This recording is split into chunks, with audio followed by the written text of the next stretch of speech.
the characters in Doolin down through the years. They've all come through your pub. I'm talking about local, semi-local characters. Thankfully, if you mention any of them, what makes it really enjoyable for me is I probably would have known them. Some of the stories from your brother, Sean. I mean, Jimmy, of course, was Jimmy, and there's only one Jimmy Garrihy.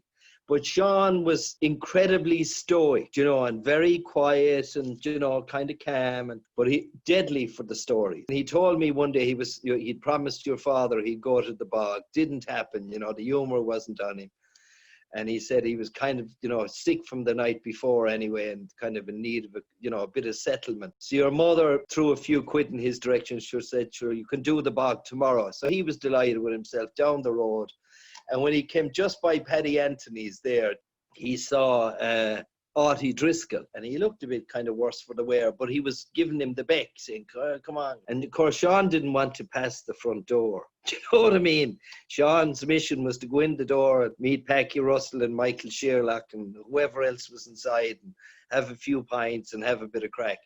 But he said he couldn't let it go. He'd go up to poor old Artie and see what was wrong with him. So anyway, Artie then informed him that he'd sold to Reka Mackerel. You know, obviously had a few pints on the proceeds. And Sean thought, Jesus, very good, well done, touché, you know, to which Artie said, there's only one problem.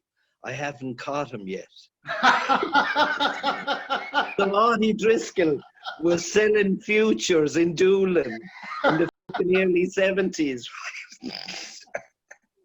Oh, I mean, you couldn't make it up, you know. Why do you think, why do you know that people come back to Doolin over and over again? What is it about that part of North Clare? It's the people.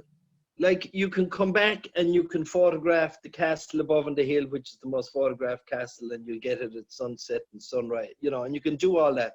But it's a fixture, do you know what I mean? And you can't communicate with the castle. Mum and Dad, they enabled the characters outside the counter. And all you needed was one person to get the ball rolling. People were mad for tunes and mad for crack, but they were delighted to see people coming back. They made them feel welcome.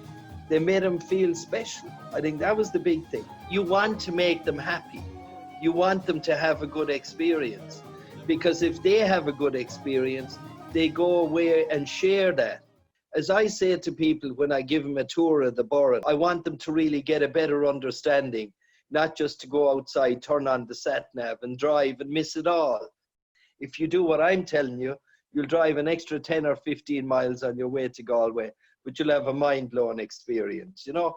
I was given the info to these guys, you know, and I said, now guys, when you're up here, you know, in the high borough, I said, this is a really special place, you know. What you do is you break up, you pick your rock. I said, the place is full of rocks, so you won't have to be fighting over them. You pick your own rock, you sit down, you close your eyes for about 5 minutes, and you just take in whatever sensations come your way. And then I say to them, and if you don't feel something when you're up there, you're dead or should be.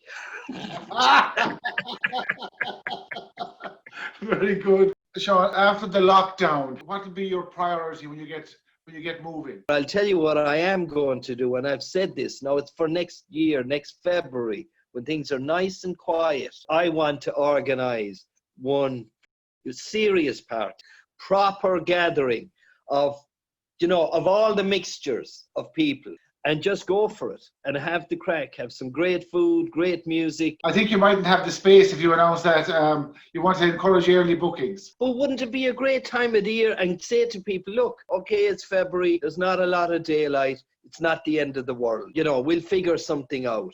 But I think that'll be the crack. And I think, too, an awful lot of people who were probably here back in the 70s and 80s might come back and say, Jesus, let's go back and give it another lash. Would there be a common theme going through your cooking? Well, there is wine.